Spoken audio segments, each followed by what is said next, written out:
Hello guys, welcome to another weekly breakdown video. Today I'll be breaking down the last week of September, as you can see, which is starting from 30th September 2024, and this is also an NFP week, as you can see if I show you the news. Monday there is German prelim CPI, Fed Chair Powell speaks. Tuesday there is Euro whole day news, not whole day, sorry, it's CPI, so it's very tricky to trade Euro, but we trade GBP USD, so that's not the main problem. And also on 7:30 p.m. there is USD news. Wednesday there is ADP non-farm employment. Thursday there is unemployment New York news, and also Friday there is New York news. So throughout the week there is no GBP news, so we are trading GBP USD. So London session will be a treat for us, right? So according to how this candle closed right here, my bias going on the next week is kind of dodgy, because the price can literally go up to fill up the fair value gap to the upside, or it can also come down to fill up the fair value gap to the downside. So this is the condition where the market is not giving us a clear trend, and this is where we should be a little bit aware trading, right? Trading wise. And also on DXY, to compare my trades on GU, I go to DXY, and on DXY we can clearly see that the price has been bearish for some weeks now. For 3 consecutive weeks. It is also called a 3 black crows, as you know, as ICT says it, right? Inner circle trading. And my bias on DXY is clearly bearish, which is bullish on GBP USD. So weekly bias is clearly bullish, so that is what I want to show you on the weekly. The supply demand, I mark it, and you guys know by now how I mark it, and I've also made a long video if you want to learn about it more. Clearly we can see, according to how this Friday closed, my weekly bias on GU is clearly bullish, and on DXY is bearish, right? So if Monday was aligning with our bias of GU being bullish and DXY being bearish, I would have taken the trade on Monday. But in this case, GU weekly was bullish, and Friday was clearly looking like a indecision, because you can see Monday went up, Tuesday went up, Wednesday literally engulfed the Tuesday candle, and Thursday again a bullish candle, Friday a bearish candle. This right here, this condition right here, I personally call this as an indecision in the market. That means the buyers and sellers are not confident, or there is no decision in the market of who is controlling the market right now, right? So also in basically it is called a ranging market right here. So Monday I didn't take the trade, and I've also written going on Monday the daily bias was not aligning with the weekly bias, and also the DXY was not aligning and a doji, so didn't take the trade. Simple as that, right? Monday I didn't take the trade, so not trading on Monday gave me my bias for Tuesday. Now going on Tuesday I will look for sells because of how this Monday candle closed. But remember, use your brain. Literally the weekly bias is bullish and the price is in indecision. The price is consolidating right now, so it is very tricky to trade now. Literally the market goes through circles or cycles, right? Sometimes it is so high probability to trade, and just by looking at the market you can say your bias. That is when you should be trading. But right now the market is in indecision, and also the weekly and the daily aren't aligning, so that is when it's a little bit tricky to trade from. But also on DXY, Monday closed as kind of bullish candle, so obviously I am doing my back testing. So due to I am back testing, I am literally trading every kind of market conditions, so that I can be ready when in the live markets conditions like this appears. That is when I am ready to know what happens usually, or what happened before when something like this happens. So that will give us a basic idea of what we are looking for. So on the 4 hourly I will look for some sort of supply zones, sell side fair value gaps, or any targets if I can find any. So here we can clearly see the market change character to the upside right here. The change of character happened right around here to the upside, so the market is ranging between this low and this higher high, higher low and higher high. So the market is still bullish. So whenever the 4 hour is bullish and the bias is bearish on the daily, that is when it's very tricky to trade. So on the 4 hourly we can clearly see the market is ranging and literally no sort of supply zones here. This is the condition where you should be away from the markets. Trust me, this is the condition where the market isn't giving us high probability trades. But obviously because I am backtesting, I will look for something if we get anything. So going on Monday there was also German prelim CPI, so that was one thing. On Tuesday there is Euro news and USD New York news, so obviously I will trade London, so not a problem for that.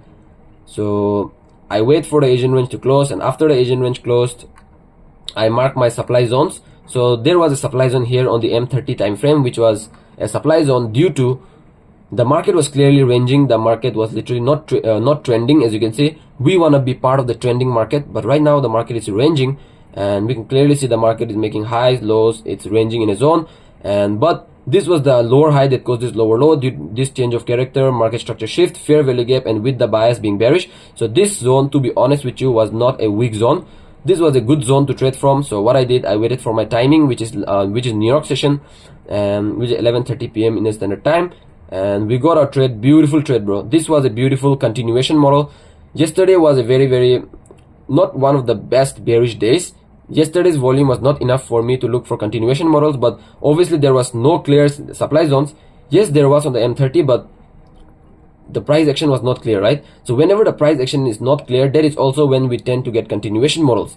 So this continuation model did play out to the T, and after our timing, which is 11:37 a.m. UK time, I waited for this supply zone, M15 supply zone, to get mitigated, and after it got mitigated, I waited for the change of character. I draw my Fibonacci. I entered at the OTE level with a 10 pip stop loss. That is when we got this beautiful trade. Whenever DXY has a clear zone to trade from, but GU doesn't, that is when we look for a trade on EU. 100% true. Whenever DXY has a clear zone, that means EU also has 90% chance that it will have the same zone. Whereas because they correlate very closely, and GU doesn't correlate that closely with DXY, that is why we can use that information in our advantage, which is also known as SMT, right? Most of the times when DXY is clean, EU is also clean because of their correlation. And it was a continuation setup in our session. As we can see, beautiful trade, and we could have taken it, and it would have been a winner, right? So that's one thing. And this was clearly a winner on Tuesday. So Tuesday was a winning day for us. Now going on going on Wednesday, right? And also on Tuesday there was CPI news, which is euro. So I traded GBP, so not a problem. Whenever I get a trade like this, if it is a beautiful trade like this, I'm gonna take it regardless. And if it's aligning with my higher time frame bias. So going on Tuesday, my bias was clearly bearish from Monday. So that is why I entered this trade in the first place, right? So always taking a trade with the bias is a key to success in trading. If you are trading with your bias, only taking a trade with the bias, then you are gonna win more rather than lose. 100%, that's a fact. Okay. So going on Tuesday, the market closed bearish, as you can see, and also it is now approaching this demand zone right here on the daily time frame. So going on DXY to confirm the bias, it was also bullish, but also you can argue that yeah, it is now kind of rejecting the last hour of the day rejected, but I don't trade that. Obviously I trade with the bias, so clearly it is looking like it's a bearish candle. And if I go to EU to confirm my bias, it was also bearish. So obviously I'm continuing to look for sells, and that is when, if I show you the news, on Wednesday there is ADP non-farm employment on New York session.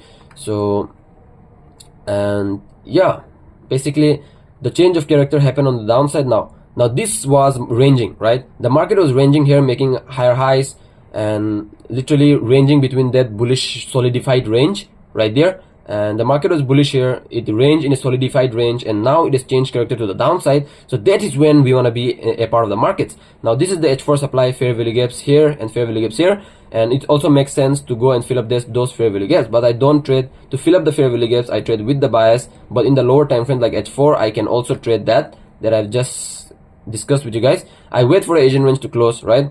So after the Asian range closed, it was a buy setup right here. Maybe I would have taken this buy, maybe. On the 15 minutes, it has mitigated this sort of demand right here, filled up the fair value gap. My bias was clearly bearish, so this buy I would have not taken. And even if I had taken, it would be some other little, it would be live execution, right? My instinct, I'm believing my instinct in this case, which will come through experience. Don't worry if you guys are a beginner now. The instinct does come with time, so not a problem. So this is when the supply zone that I've marked to trade from was this M15 supply zone, which was made on New York session. So it was a strong supply zone. There was a market structure shift right around here, and yeah, and it was also with the bias being bearish. So it was a strong supply zone, to be honest. And also our model, which is accumulation, manipulation, distribution. Accumulation, manipulation, and we want to be a part of the distribution with the bias, right? Everything we do is with the bias. And also might be there was SMT, and literally the price did play out little bit. So it was a break-even trade on Wednesday. I entered the trade here, which was exactly at our timing, 2:30. So after 2:30, I don't enter the trade anymore because the momentum is low, the momentum is dry. So it was also a winning trade, I believe. Yes. So even on Wednesday I won a trade, so two winning trades in a row. So clearly we can see if I am following my higher time frame bias and only trading with the higher time frames, literally it's so clean, right? Whenever you are following the trend and literally trading with the higher time frames, that is when you tend to see results, the most results in trading, because higher time frame is key. So Tuesday and Wednesday was a winner. So obviously I didn't journal this trade, I believe. Why I didn't journal this trade? Because I was in a hurry. So okay, from next week I'm gonna journal. From the next back testing I'm gonna journal, don't worry. So Tuesday and Wednesday caught beautiful trades, as you can see. Now as I am back testing, I am literally seeing those trades, that those were so beautiful. So now going on DXY on Thursday, also my bias is bullish because of how this candle closed. And you can argue that there is a fair value gap here, right? So the price can come and fill up the fair value gap. Yes, it can come and fill up the fair value gap, but I don't trade the fair value gaps. I'm saying again and again. So on GU, the volume was not as high as Tuesday, as you can see. On Wednesday the volume was not that high, so it is very tricky to go on Thursday. So because we are volume traders, I trade with the volume. I trade what I see in the charts, right?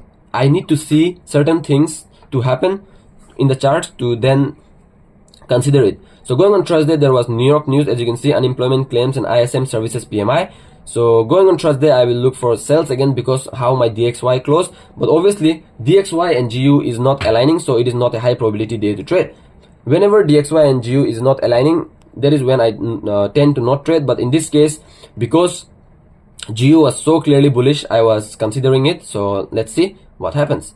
So going on Thursday, I was looking for sales again because of how that candle closed. And if I'm looking for sales, I will look for some sort of supply zones.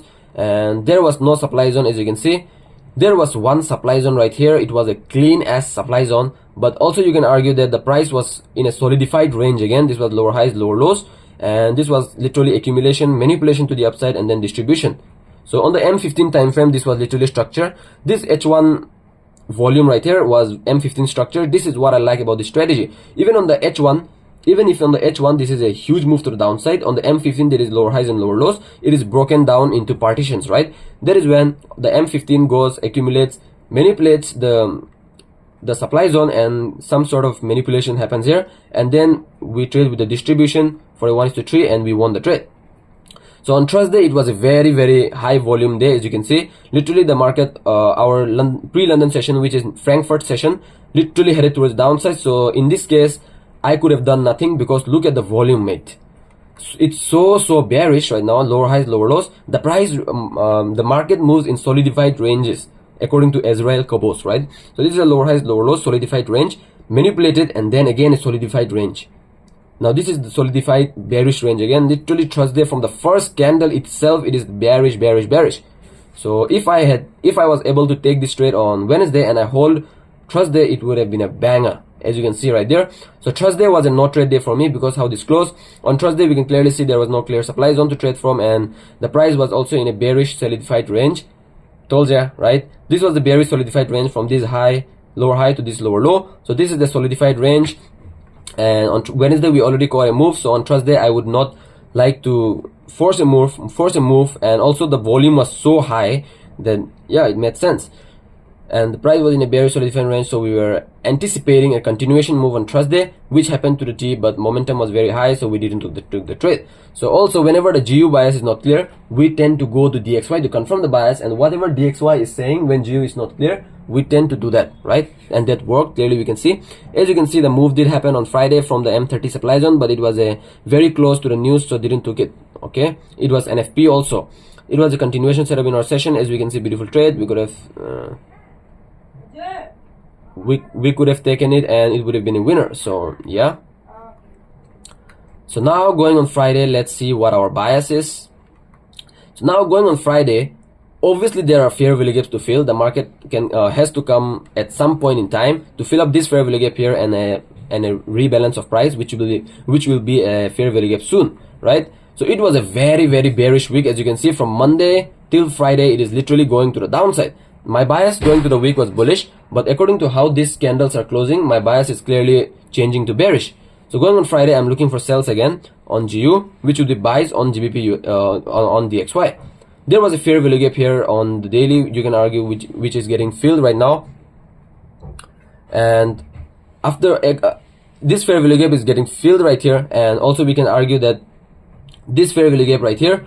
And going on Friday, I'm not looking to fill up the fair value gaps, rather I will trade with the trend. So going on Friday, I'm looking for sales, and it was also NFP, as you can see if I show you the news. So NFP days are a little bit tricky to trade, but I trade them, not like I don't trade them. And yeah, NFP, it was NFP, and I was looking to trade with the trend, which played out, not like it didn't play out. And on the 4 hourly, now the market literally changed character, broken structure to the downside, and also broken structure to the downside again. So this was the 4 hourly supply zone, which we will be looking to trade from. If I show you the NFP, there was a M30 supply zone which was fucking respected to the T, bro. Our strategy, this Asian range liquidity sweep strategy, is the strategy that you need to become fucking successful in the markets. This strategy works so well in the whenever the market conditions are good. Obviously, no strategy is gonna perform good when the market conditions aren't good, right? But whenever the market conditions are normal and it's good, bruv, this strategy is literally different level. As you can see, this M30 supply zone I marked, right? Whenever there is no supply zone on the H1 and there is a huge solidified range like this, that is when we tend to go to the lower time frame to look for some sort of supply zones. So this supply zone literally played out to the T. As you can see, some sort of accumulation happened, manipulation happened, and before the news, it literally went to the downside. So I didn't took this trade because of the news, but this trade, maybe in the live markets, I would enter this trade here and try to break even the trade, try to break even the trade before the news and write this news. If I could do that, literally it would pass me any freaking firm in the world, right? So that was one thing. This strategy is literally, I'm not changing my strategy anymore. This is the strategy that I've mastered. I've mastered it like the back of my hand, and now I'm gonna literally use this strategy to go ahead in the markets. Okay, beautiful strategy. All we are doing is following supply and demand, because market moves due to supply and demand. Whenever demand is high, buy, supply is high, sell. That's it.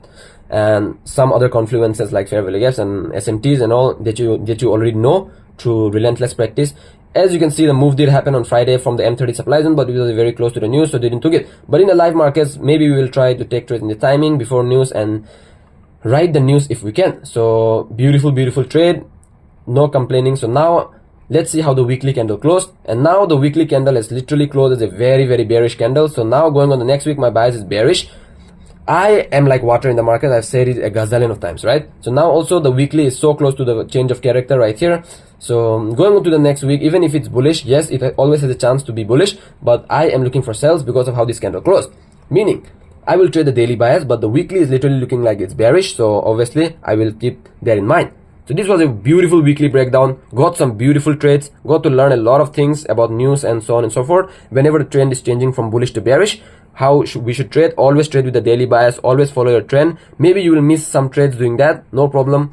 That's how it should be. And if you do that, if you follow all of the rules that I'm telling you in those videos and make a plan with that, after I finish my backtesting, I'm gonna watch all the videos and I'm gonna make a trading plan so strong that we will lose very less. I'm telling you, because we will follow our trading plan, we'll follow our rules, we'll follow our checklist, and then the rest will be history. Genuinely. So this was the weekly breakdown. Hope you guys got something from this trade, and catch you on the next one.